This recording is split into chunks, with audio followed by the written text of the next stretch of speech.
O Saber Direito desta semana é com o professor Danilo. Processo Civil. Tem dúvidas sobre o assunto? É só mandar um e-mail para saberdireito@stf.jus.br. Você pode também estudar pela internet acessando tvjustiça.jus.br. Olá, meus amigos, minhas amigas. Meu nome é Danilo Montemurro, advogado e professor. E nessa semana, no Saber Direito, nós estamos falando sobre ações de família e sucessões, sob a luz do novo Código de Processo Civil. Na primeira aula, nós falamos sobre o capítulo das ações de família, capítulo inédito inaugurado pelo Código projetado pelo novo Código de Processo Civil. Falamos também sobre o polêmico Instituto da Separação Judicial. Falamos ainda sobre as ações de separação iniciadas pela via consensual, iniciadas pelo viés consensual. Falamos também, demos um tempo nas ações de família e falamos sobre partilha e sucessões. E hoje, na aula de hoje, nós voltamos às ações de família e vamos dedicar a aula hoje inteira exclusivamente às ações de alimentos. Muito bem, pessoal. E o que é alimentos? Para que serve alimentos? Mais do que a acepção da palavra, a acepção jurídica da palavra significa mais do que só aquilo que serve para se alimentar. Alimento serve para tudo, são valores recebidos para suprir as necessidades de transporte, de vestuário, de moradia, enfim, de saúde, todo tipo de necessidade. Ainda aqueles alimentos que servem para a manutenção do padrão de vida de uma pessoa, são chamados os alimentos côngruos, côngruos porque vem de congruência, congruência com aquele padrão de vida pré-existente a uma determinada situação. Isso se revela em alimentos e a aula de hoje é exclusiva sobre isso. Nós vamos falar inicialmente que os alimentos eles podem ser estabelecidos de forma judicial e de forma extrajudicial. Vamos falar sobre o judicial, que é o que nos interessa inicialmente. Os alimentos estabelecidos judicialmente podem ser fixados numa sentença judicial, seja num processo de divórcio, numa ação de reconhecimento de paternidade, numa ação de dissolução de união estável, enfim. Todo tipo de ação pode verter-se nas próprias sentenças a definição sobre os alimentos. Essa definição pode ser decidida pelo próprio juiz ou acordada pelas partes. Mas, além destas ações, há também as ações de alimento tratada em uma lei específica, a Lei de Ação de Alimentos. Esta lei define, ela serve e trata do procedimento, do processo civil para as ações de alimentos e são ações propostas exclusivamente para se pedir alimentos. E quem é que pede alimento? Alimentos pede quem precisa para quem necessita. E quem são essas pessoas? A lei estabelece. A lei estabelece que quem deve alimentos e quem tem direito a receber alimentos são aquelas pessoas que têm um vínculo de parentesco, são aquelas pessoas que estabelecem um vínculo de parentesco até 4º grau ou aquelas pessoas que estabeleceram vínculo de casamento, vínculo matrimonial ou de união estável. A essas pessoas, umas às outras, reciprocamente, é devido pelo princípio da solidariedade familiar, é devido os alimentos. E na ação de alimentos, lá define todo o procedimento, nós vamos tratar dela especificamente. No Código de Processo Civil, vigente no Código atual, pouca coisa se fala sobre essa questão dos alimentos. E a lei nova, o novo Código de Processo Civil, vem trazer bastante novidade e nós vamos estudá-los agora. Nós vamos verificar na nossa doutrina e na nossa jurisprudência, com bastante recorrível na doutrina e na jurisprudência, as pessoas falando sobre os alimentos provisórios e os alimentos provisionais. Qual é a diferença? O que são esses alimentos? Para que servem? Bom, a diferença é meramente conceitual, porque o fim a que elas se objetivam é o mesmo. Ambas servem para promover os alimentos de forma antecipada ou de forma acautelatória. Por que isso? Veja, os alimentos é coisa séria, a gente não pode brincar com ele. Uma pessoa que necessita de alimentos necessita para sua própria subsistência e ela não pode aguardar o curso de um processo, o trâmite de um processo, anos a fios correndo um procedimento judicial para só lá no final vir a gozar desses alimentos, vir a experimentar esses alimentos. Até lá ela já pereceu. Então, há a possibilidade de nós fixarmos desde o início de um processo os alimentos definidos com uma cognição. O juiz analisa isso numa cognição bem sumária, bem simples, bem rápida. E estes alimentos provisórios ou provisionais são fixados ou nas ações de alimentos ou de forma acautelatória. Vamos ver cada um. Alimentos provisórios, pessoal, são aqueles fixados na ação de alimentos. Ele é tratado na ação de alimentos. Trata-se de antecipação de uma tutela. Nós estamos falando na ação de alimentos de um provimento jurisdicional, de uma ação jurisdicional que visa a obtenção, a decisão judicial final com a fixação de alimentos. Então, se você antecipa esse provimento final, você está antecipando a tutela. Então, é um provimento antecipatório para fins conceituais. Se dá o nome dessa decisão antecipatória de alimentos provisórios. Muito bem. A própria lei, a própria definição estabelecida pela lei de ação de alimentos, ela já define o rito disso. Então, a pessoa que necessita de alimentos e vai se valer por via desta ação, vai propor a ação de alimentos em face de quem é obrigado a pagar. E na petição inicial ela vai justificar o seu pedido, vai apresentar os fatos, os fundamentos e as provas disso. E o juiz recebe esta petição, vai determinar a citação do réu. E na mesma decisão que ele determinar a citação do réu, ele vai fixar os alimentos provisórios. Ele vai fixar os alimentos sob o critério que ele adotou, com base naquilo que consta no processo, na petição inicial. Então, com base no que consta naquilo, mesmo que a parte não fale nada, não peça, ele já vai fixar isso lá. Ele só não vai fixar os alimentos provisórios se o autor expressamente assim o requerer. Se o autor falar, eu não necessito dos alimentos provisórios agora. Então, só nessa hipótese que o juiz não vai fixar estes alimentos. Muito bem, pessoal. E os alimentos provisionais? De onde vem esse termo? Por que esse termo e para que serve? A finalidade é a mesma. A finalidade é prover a subsistência de uma pessoa enquanto corre um processo judicial. Ele recebe esse nome porque o atual código, o vigente código, assim define. Define os alimentos provisionais, são aqueles que servem para suprir as necessidades de uma pessoa de forma acautelatória, enquanto se prossegue num processo judicial. Razão pela qual a doutrina diferenciou de uma forma absolutamente conceitual o que são os alimentos provisórios e os alimentos provisionais. Veja, pessoal, que com relação à questão dos alimentos, vigora hoje, antes de falarmos do novo Código de Processo Civil, vigora hoje duas normas específicas com relação a processo, com relação a procedimento na questão dos alimentos, que é a Lei de Alimentos, a própria Lei de Ação de Alimentos, que é a Lei 5478 de 68, e a Lei dos Alimentos Gravídicos, que é uma nova lei, ela foi publicada em 2008, é a Lei 11.804 de 2008, e ambas tratam da questão alimentos no procedimento, no processo desses alimentos. E agora, com o novo Código de Processo Civil, a gente vai ver aí várias alterações, várias mudanças com relação a isso.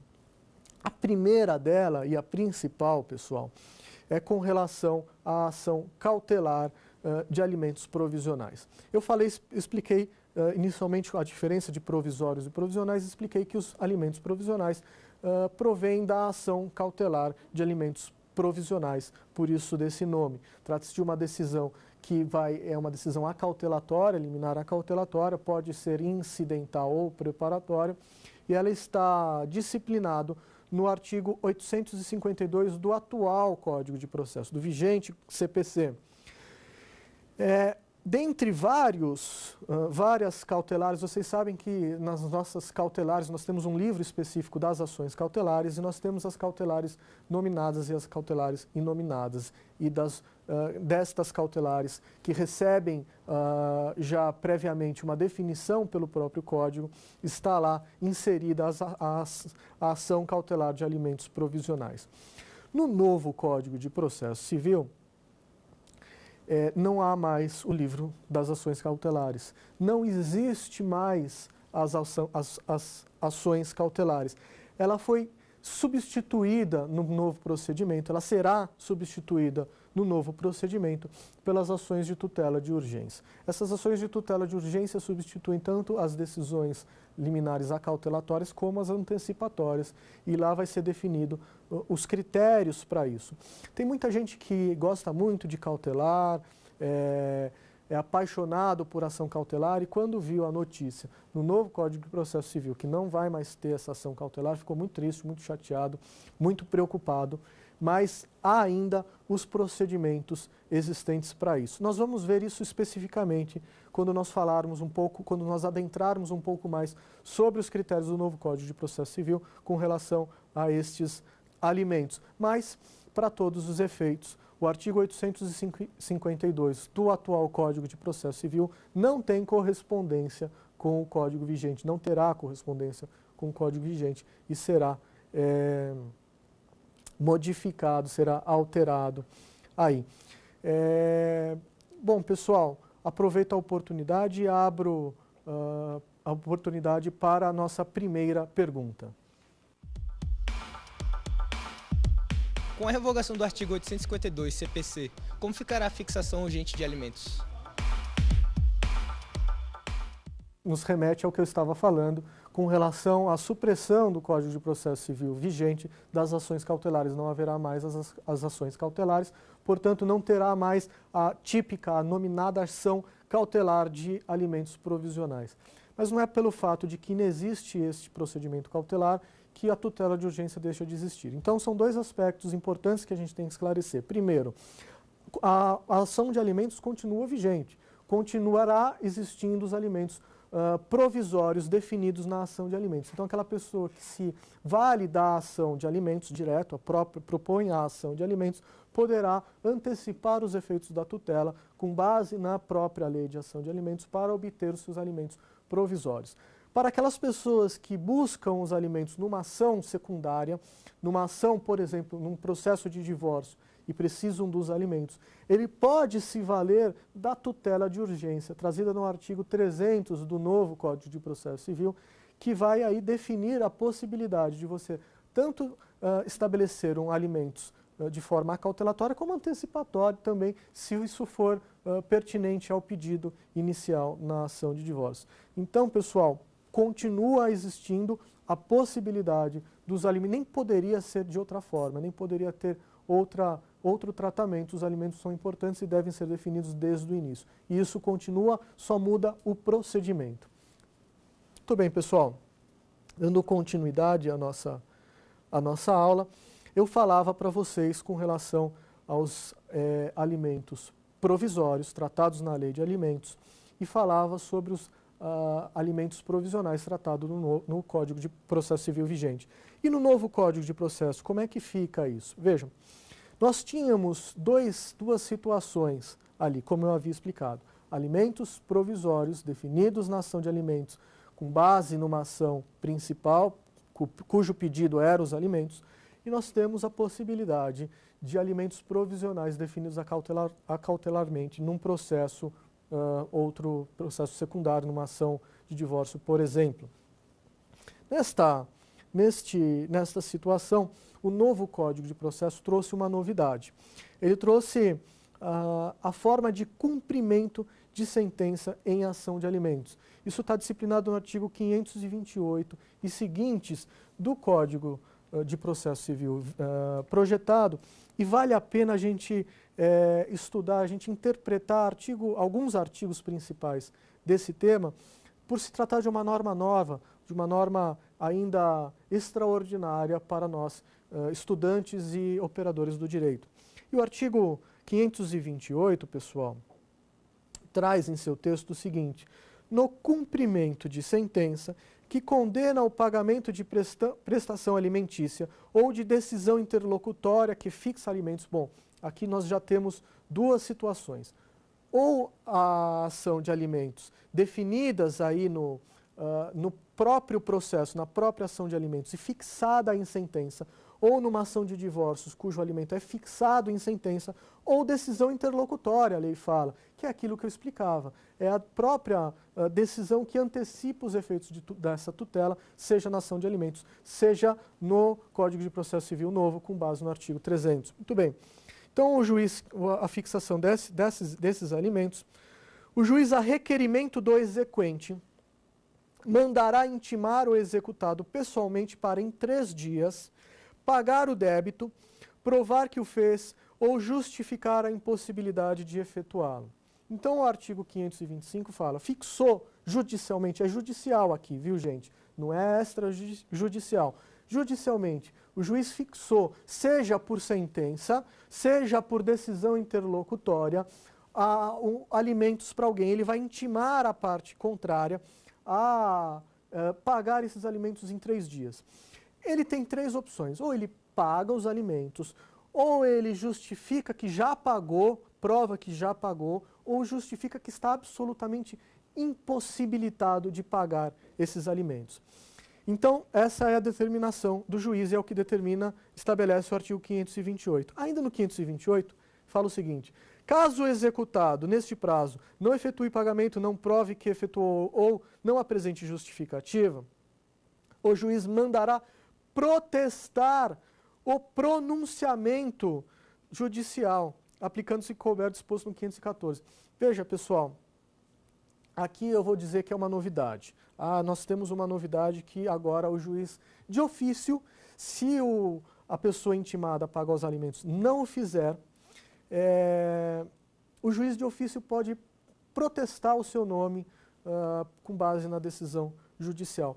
Isso não é uma novidade, porque nós já tínhamos na lei de protesto a possibilidade do protesto judicial, mas isso nunca era aplicado, isso era raramente levado a efeito o protesto de uma ação judicial. Agora, o novo Código de Processo Civil nos traz esta definição e isso certamente vai virar corriqueiro. Isso certamente haverá todas as decisões judiciais em que a parte não cumpriu, não justificar que não pode ou não provar que já pagou, o juiz de ofício vai mandar protestar a pessoa. Isso traz sem dúvida nenhuma, traz uma efetividade no processo judicial, traz uma eficácia na decisão do processo judicial, porque é mais uma ferramenta que o judiciário, que o Estado dispõe de obrigar aquele que deve a pensão alimentícia para alguém que pague esse valor. Muito bem. O parágrafo 1º textualmente nos diz: somente a comprovação de fato que gere a impossibilidade absoluta de pagar justificará o inadimplemento. O parágrafo 1º nos ensina que você pode justificar que não pode, mas você tem que demonstrar de forma cabal que você não tem condição de pagar esse valor, perdeu o emprego ou aconteceu algum elemento, algum fator na sua vida que o tornou impossibilitado de pagar esse valor. Caso contrário, a sua justificativa será recusada. O parágrafo 2º nos fala o seguinte: se o executado não pagar, não for aceita a justificação apresentada, o juiz, além de mandar protestar o pronunciamento judicial, de forma no caput, decretar-lhe-á a prisão pelo prazo de 1 a 3 meses. Muito bem, pessoal. Então, se o executado for citado a pagar a pensão alimentícia, ele não pagou, não provou que já pagou, não justificar que não pode pagar, decorrer os 3 dias, o juiz decreta a prisão dessa pessoa. Esse decreto é de ofício ou... nós vamos ver isso um pouco mais adiante. Mas o juiz pode decretar a prisão do executado. Muito bem. Isso não é uma novidade em termos gerais. O Código de Processo Civil, aliás, a normatização que trata de ação de alimentos já traz essa definição da questão da prisão civil, A Constituição, inclusive, já nos define essa questão da prisão civil, mas o Código nos dá um procedimento um pouco mais definido com relação a isso.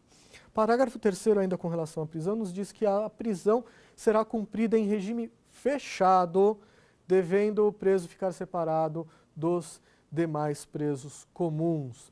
Pessoal, o código projetado ficou algo em torno de 3 meses discutindo essa questão. Se a prisão vai ser regime fechado ou regime semiaberto. Lembrando que no regime fechado a pessoa fica presa a tempo integral e no regime semiaberto a pessoa pode ir durante o dia trabalhar e à noite ela deve retornar ao estabelecimento prisional e pernoitar no estabelecimento prisional. A justificativa desta questão, desta imposição com relação à prisão civil, tem relação com a efetividade da decisão. Entende-se que se você determinar afrouxar a lei e determinar que a prisão seja no regime semiaberto, você facilitará pessoas que não querem pagar, não pagar.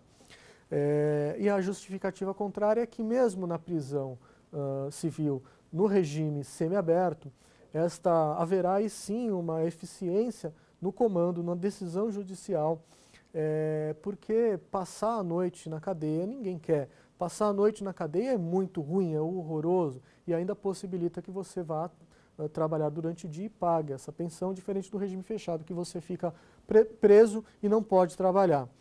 Mas ficou valendo, ficou definido o regime fechado, ou seja, não pagou pensão alimentícia, vai ser preso no regime fechado. Parágrafo 4º, pessoal. O cumprimento da pena não exime o executado do pagamento das prestações vencidas e vencendas. Óbvio, não é porque você foi preso que você se eximiu da responsabilidade de pagar a pensão alimentícia. Você vai ser preso e ainda tem que pagar esse valor. Hora ou outra você vai pagar, você vai ser executado para efetuar esse pagamento. Muito bem, pessoal. O parágrafo 5º nos ensina que paga a prestação alimentícia, o juiz suspenderá de plano a ordem de prisão. Vai definir de plano a suspensão dessa ordem de prisão. Então, o juiz decretou a ordem de prisão, o devedor vai lá, paga, está suspenso, está levantada esta ordem de prisão.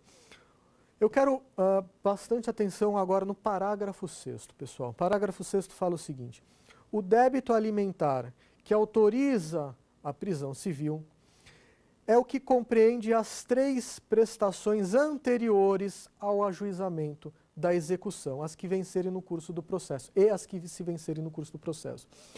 Isso é uma novidade trazida pelo Código de Processo Civil, mas não é uma novidade na prática, porque a súmula 309 do STJ assim já define. Já define que está autorizado a prisão civil somente os 3 últimos prestações alimentícias devidas. Por que isso, pessoal?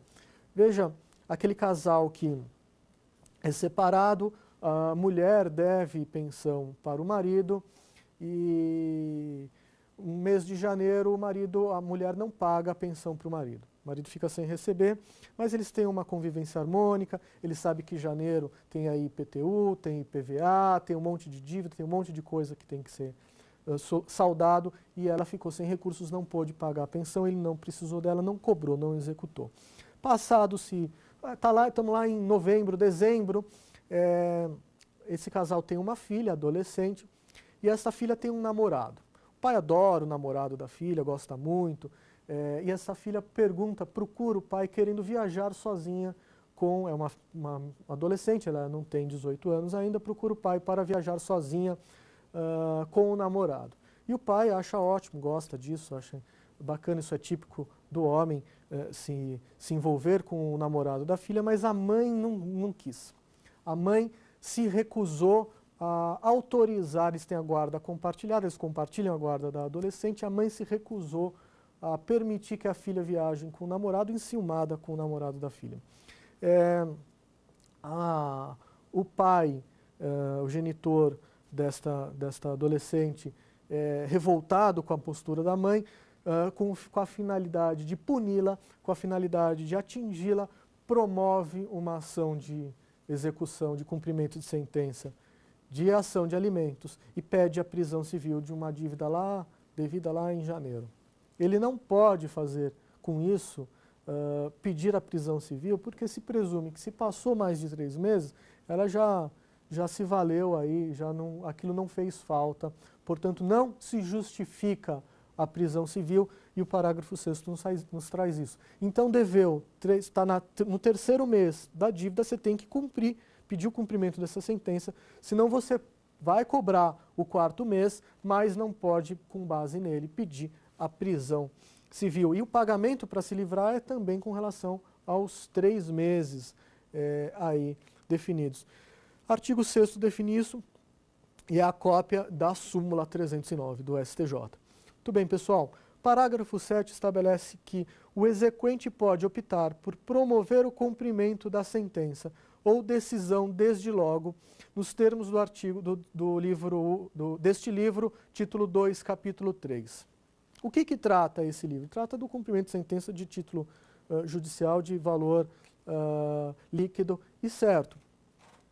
Esse parágrafo 7º, se ele dispõe que o exequente pode optar, ao invés de promover o cumprimento de sentença com base no caput dessa ação, pode promover com base no cumprimento de sentença dos valores líquidos e certos do título 2, capítulo 3, quer dizer nos traz uma informação, uma dica muito importante. No Código vigente, há uma grande discussão em relação a essa questão da prisão civil. Se o juiz pode ou não, de ofício, determinar a prisão civil.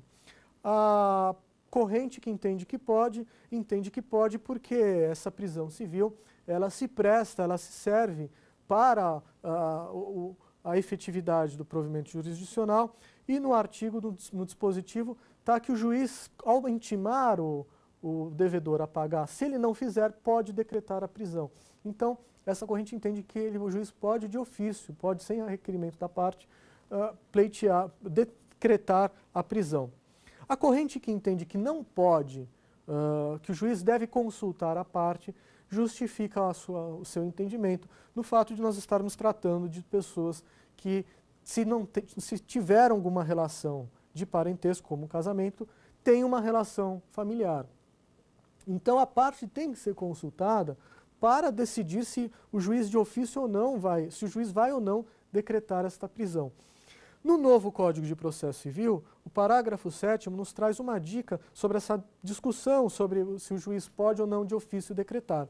Se o parágrafo 7º define que o exequente pode optar por um procedimento ou pelo outro, quer dizer que, se ele optar pelo procedimento do caput, ele já está determinando, ele já está previamente estabelecendo que ele pretende a prisão civil em caso de não pagamento. E aí o juiz pode, de ofício, se não pagar, decretar de ofício a prisão civil.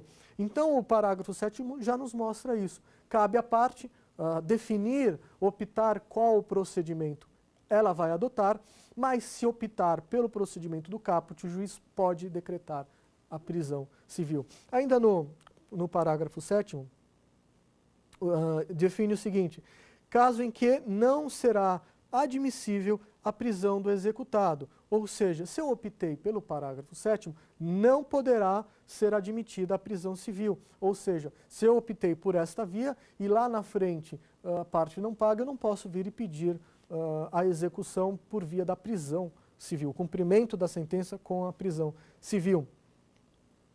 Muito bem. Parágrafo 8, pessoal, nos ensina o seguinte: além das opções previstas no caput deste artigo, o exequente pode promover o cumprimento da sentença ou decisão que condene ao pagamento de prestação alimentícia no juízo de seu domicílio. Ele traz aí também mais uma informação importante, que é esse cumprimento de sentença, caso seja alterado o domicílio da pessoa que vai receber os alimentos, ele pode optar por esse juízo, ele pode modificar esse juízo em função desse dispositivo. 526, pessoal, muito importante também. Quando executado for funcionário público, militar, diretor, gerente de empresa, bem como empregado sujeito à legislação seletista, está sujeito à legislação CLT, o exequente pode requerer o desconto em folha de pagamento. Então, aqui já define uma questão já elaborada ali no Estatuto do Funcionário Público, no Estatuto do Funcionário Público Militar. Ele trouxe essa determinação nestas leis específicas para o Código de Processo Civil. Então, se o executado for seletista, por exemplo, ou for funcionário público, o exequente pode pedir que esse valor fixado na pensão alimentícia seja diretamente descontado da folha de pagamento. Isso a gente sabe que na prática já vem ocorrendo dessa forma, com fundamento nessas normas que eu falei, mas o Código de Processo Civil traz essa definição agora para a gente. Pessoal, abra oportunidade aí a nossa segunda pergunta da aula. O juiz pode mandar prender de ofício em caso de inadimplemento? Com quanto tempo de atraso já é autorizada a prisão? Muito bem, pessoal, eu vou responder a segunda pergunta primeiro. Com quanto tempo de atraso? Não tem tempo. Atrasou, você já pode executar, você já pode pedir, se for decisão judicial, você já pode pedir o cumprimento dessa sentença, independente do prazo. O prazo de 3 dias que eu havia comentado não é com relação ao atraso, você tem que esperar 3 dias para cumprir, não. Você pode cumprir com qualquer tempo. O prazo de 3 dias é com relação à retroatividade da prisão para pedir a prisão civil, ou seja, se for mais de 3 meses devendo, você não pode pedir a prisão civil.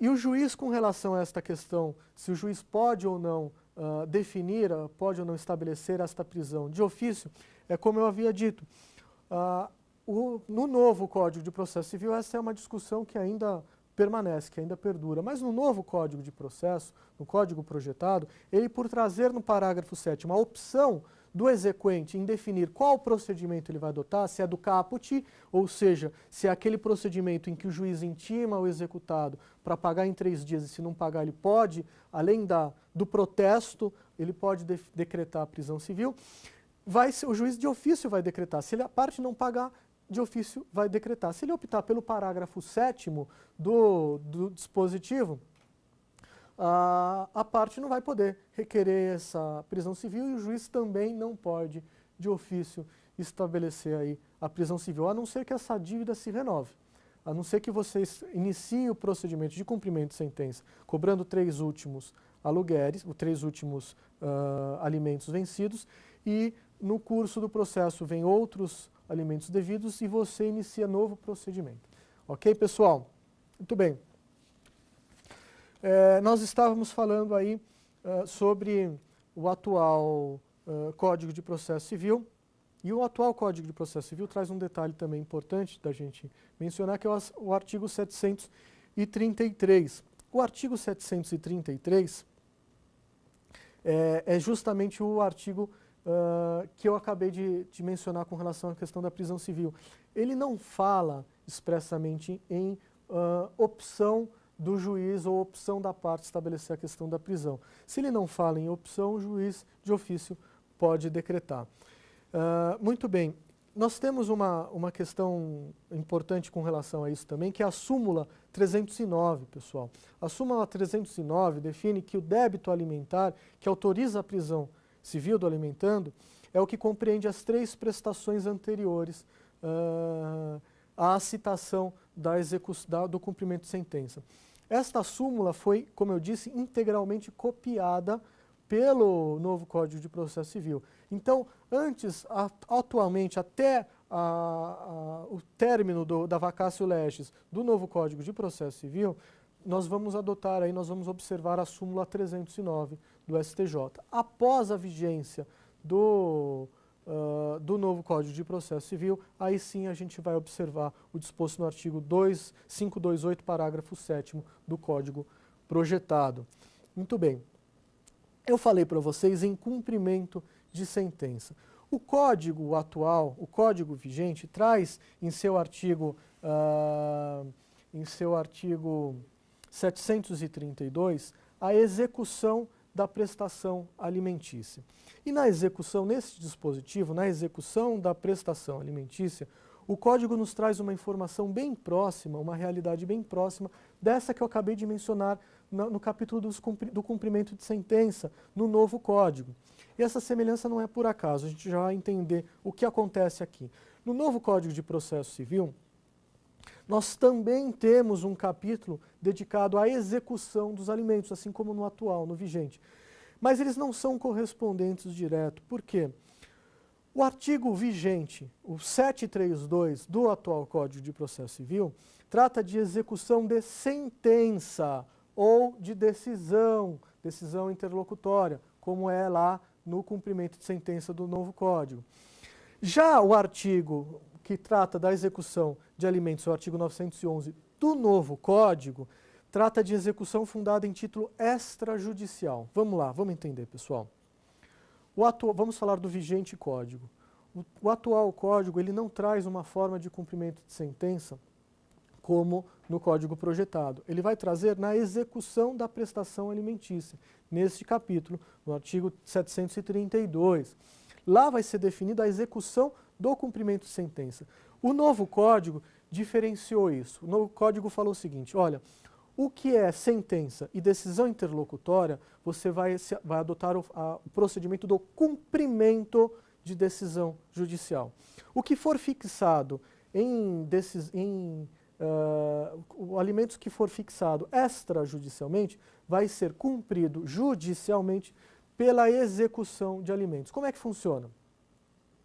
Você pode estabelecer de forma extrajudicial o entabulamento dos alimentos. Então, aquele casal que está se divorciando e um vai dever alimentos para o outro, está lá, muito comum na defensoria pública.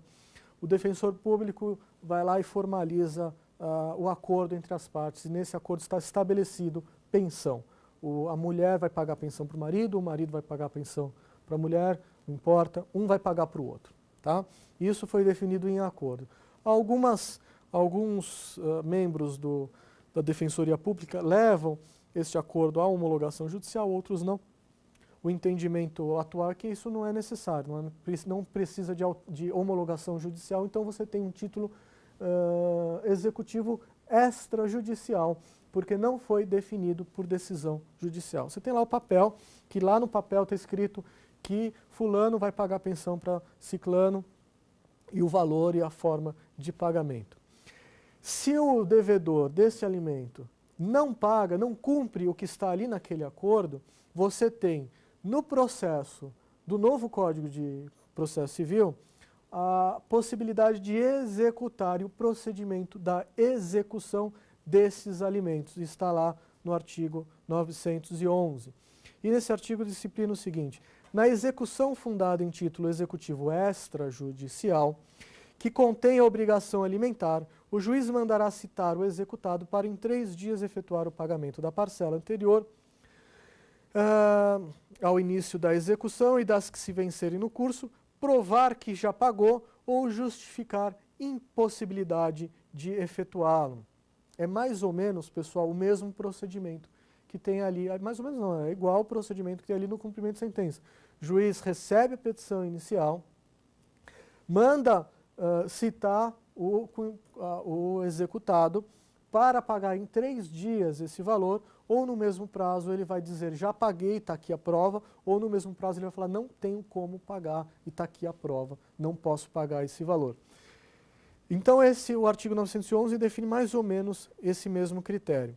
O parágrafo único, vejam só pessoal, o parágrafo único disciplina o seguinte: aplica-se no que couber o dispositivo, o parágrafo 1º ao 6º, lá do artigo 528, que a gente acabou de falar, que é o cumprimento de sentença. Ou seja, você tem lá o título judicial, título extrajudicial, você tem um papel dizendo que alguém vai te pagar a pensão alimentícia, esse alguém não te paga. Você executa pelo artigo 911. O juiz manda citar o executado para que ele pague em 3 dias ou justifique que pagou ou não pode pagar. E o que acontece se ele não fizer isso, não pagar, nem justificar, nem falar que já pagou, provar que já pagou?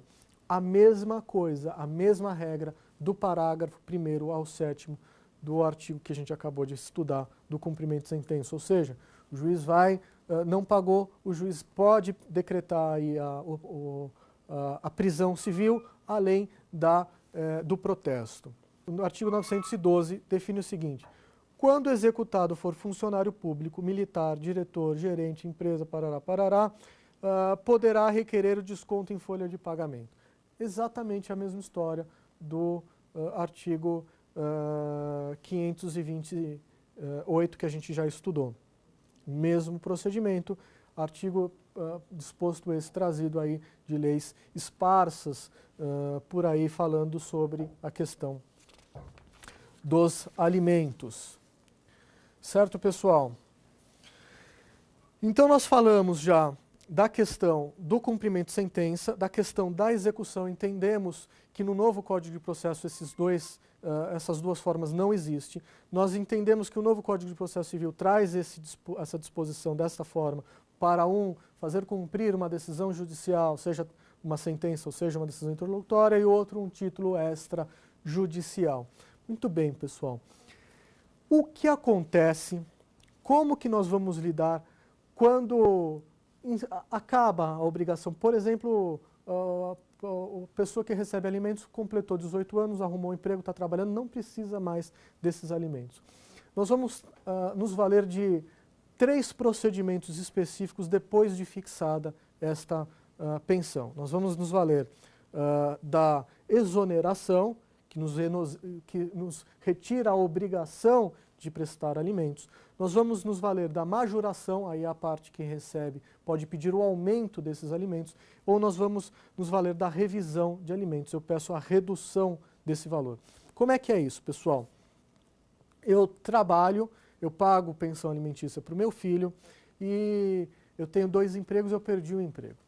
Eu não posso mais, eu não disponho de recursos mais para pagar a integralidade dessa pensão, eu tenho que reduzi-la. Como é que eu faço? Eu faço através de uma ação de revisão de pensão. Como é que é isso? Qual que é o procedimento? É um procedimento comum. Uma ação de procedimento comum vigora assim no Código atual e será assim no Código vigente.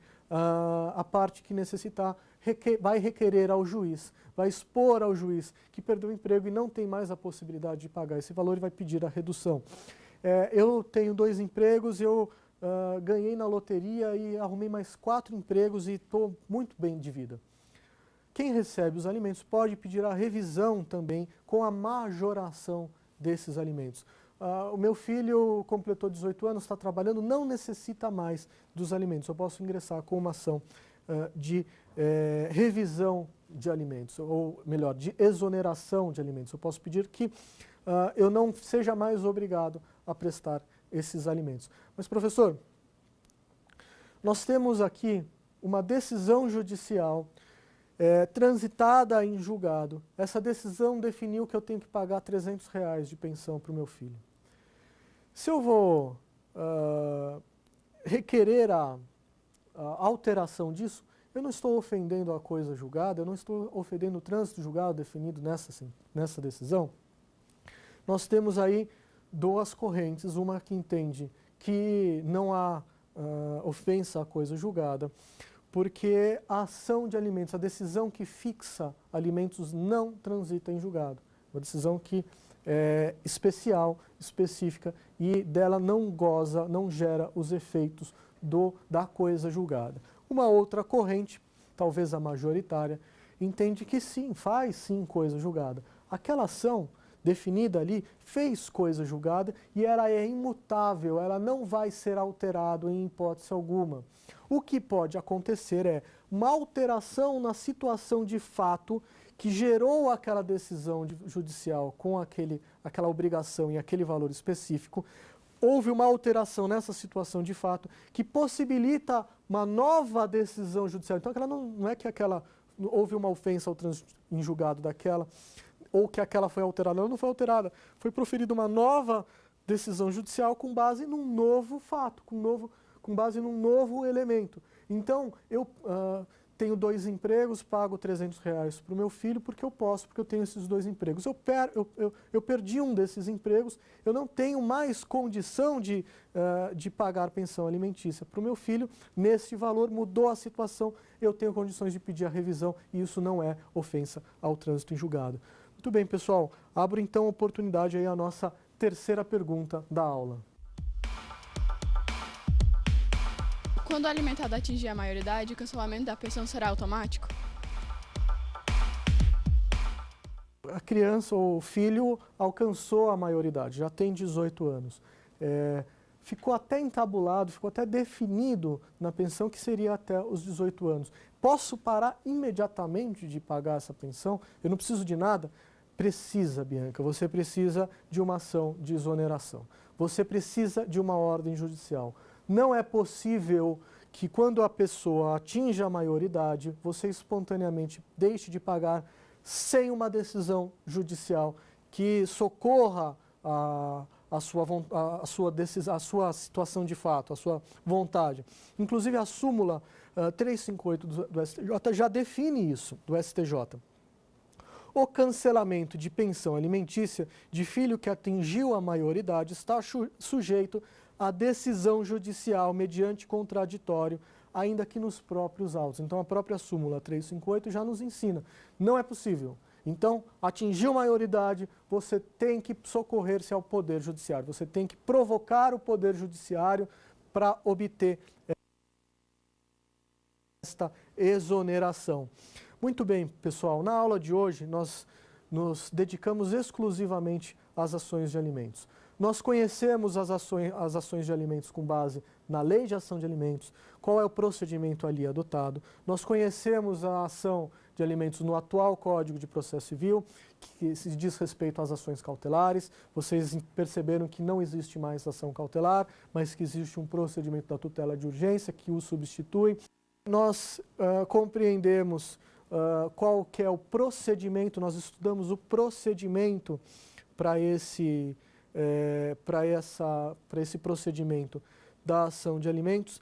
Nós entendemos que é possível um acordo extrajudicial ser cumprido judicialmente, inclusive com ordem de prisão. Pessoal, nas aulas anteriores nós falamos aí sobre ação de alimentos, nós falamos aí sobre o procedimento das ações de família, nós falamos sobre sucessão, entramos na questão do inventário, do procedimento de inventário, do procedimento de interdição. Nós voltamos a falar das ações de alimentos, nós demos uma pincelada geral na questão das ações de família e de sucessões trazidas no novo Código de Processo Civil.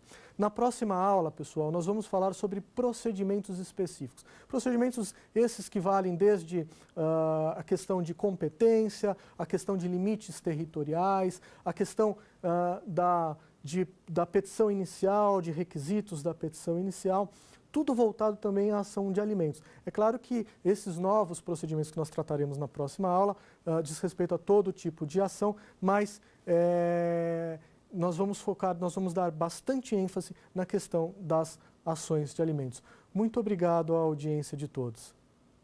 Tem dúvida sobre o assunto? É só mandar um e-mail para saberdireito@stf.jus.br. Você pode também estudar pela internet acessando tvjustiça.jus.br.